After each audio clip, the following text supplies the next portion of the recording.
ചേച്ചി അവളെ ഒരുക്കുന്നതിനിടയിൽ അവൾ ചോദിക്കുന്നുണ്ട്, എനിക്ക് കുറച്ചുനാൾ കഴിഞ്ഞ് സ്കൂളിൽ പോകാമല്ലോ ചേച്ചി എന്ന്. അപ്പോൾ ചേച്ചി പറയുന്നു, പറ്റില്ല മോളെ, ഇനി നിനക്ക് സ്കൂളിൽ പോകാൻ പറ്റില്ല, നീ ഇനി ഈ കുടുംബത്തിന്റെ ചുമതല ഏറ്റെടുക്കണം എന്ന് ചേച്ചി അവളോട് പറയുന്നു. അവളെ ഒരു കണക്കിന് ചേച്ചി ഭർത്താവിന്റെ റൂമിലേക്ക് ആക്കി വാതിലടയ്ക്കുന്നു. ചേച്ചിക്ക് നല്ല സങ്കടമുണ്ടായിരുന്നു. അവൾ പുറത്തു വന്നിരുന്ന് കരഞ്ഞുകൊണ്ടും ഓരോന്ന് ആലോചിച്ചുകൊണ്ടും ഇരിക്കുന്നു.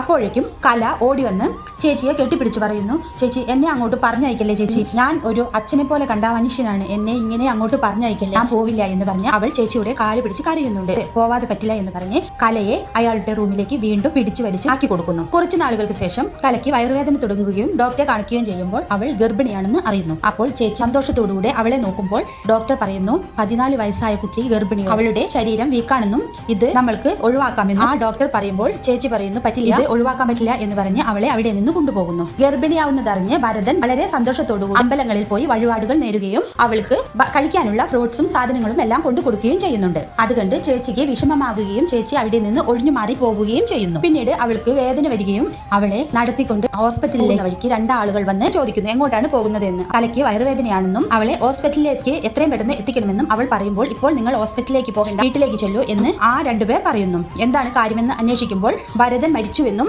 അയാൾ ലോറിയുടെ മുകളിൽ നിന്ന് വീണ് തലയിടിച്ച് മരിച്ചു എന്ന് അവർ പറയുന്നു. ഇത് കേട്ട് സഹിക്കാൻ വയ്യാതെ ചേച്ചി അവളെ അവിടെ തനിച്ചാക്കി വീട്ടിലേക്ക് ഓടുന്നു. പിന്നീട് ഭരതന്റെ അമ്മ അവരുടെ 2 പേരുടെയും സിന്ദൂരം മായ്ച്ചു കളയുകയും അവരെ ഒരു വിധവകളാക്കി ഇരുത്തുകയും ചെയ്യുന്നു. പിന്നീട് 1 വർഷം കഴിഞ്ഞാണ് കാണിക്കുന്നത്. സെൻസസ് എടുക്കാൻ 2 പേർ വരികയും ചേച്ചിയോട് സത്യസന്ധമായി ഉത്തരങ്ങൾ പറയണമെന്ന് പറയുകയും ചെയ്യുമ്പോൾ ചേച്ചിയോട് ചോദിക്കുന്നു, ഗൃഹനാഥന്റെ പേര് എന്താണെന്ന്. അവൾ പറയുന്നു, ഗൃഹനാഥൻ മരിച്ചുപോയി എന്ന്. മുത്തശ്ശനും മുത്തശ്ശിയുമാണ് ഉണ്ടായിരുന്നത്, അവരും 6 മാസം മുമ്പ് മരിച്ചു എന്നും അവൾ പറയുന്നുണ്ട്. വീട്ടിൽ പിന്നെ വേറെ ആരുണ്ട് എന്ന് അവൾ ചോദിക്കുമ്പോൾ പറയും, അനിയത്തിയുടെ കുട്ടിയുമാണ് ഉള്ളത് എന്ന് പറയുന്നു. അനിയത്തിയുടെ ഹസ്ബൻഡ് എന്ത് ചെയ്യുന്നു എന്ന് ചോദിക്കുമ്പോൾ ഗൃഹനാഥൻ തന്നെയാണ് അനിയത്തിയുടെ ഹസ്ബൻഡ് എന്ന് അവൾ പറയുന്നു. അത് കഴിഞ്ഞ് ചേച്ചി ഒരു ദിവസം അവളെ വിളിച്ചു പറയുന്നു, കുട്ടിയെ ഞാൻ നോക്കിക്കൊള്ളാം, മോള് വീണ്ടും പഠിക്കാൻ പോകണമെന്നും എന്ത് ചെലവുണ്ടായാലും ചേച്ചി അത് നോക്കിക്കൊള്ളാമെന്നും ചേച്ചി കലയോട് പറയുന്നു.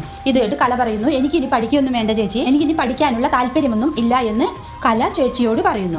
പക്ഷേ ചേച്ചി നിർബന്ധിച്ച് അവളെ പഠിക്കാനുള്ള പുസ്തകവും സൈക്കിളും എല്ലാം മേടിച്ചു കൊടുക്കുന്നു. കുഞ്ഞിനെയും കൊണ്ട് അവൾ വായിച്ചു പഠിക്കുന്നതാണ് അവസാനം കാണിക്കുന്നത്. ഒന്ന് സപ്പോർട്ട് ചെയ്യാനും സബ് ചെയ്യാനും മറന്നേക്കല്ലേ.